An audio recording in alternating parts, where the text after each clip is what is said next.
నా భాగస్వామిని మీరు ఎంచుకున్నారు దేవా, నా జీవితమంతా ఏకమై నడిచెదను. నా ప్రియునితో నన్ను జతపరచి ఉన్నారు దేవా, నా జీవితమంతా ఏకమై ఉండెదను. నా యందు నీ వివాహ కార్యమును విశ్వాసముతో స్వీకరించెదన్.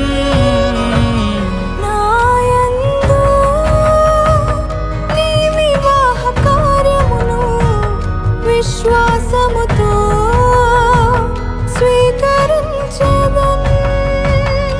పరలోక సాక్షిగా నీ సన్నిధిలో నేను పరమాత్ముని కార్యముగా ఈ యాత్రను కొనసా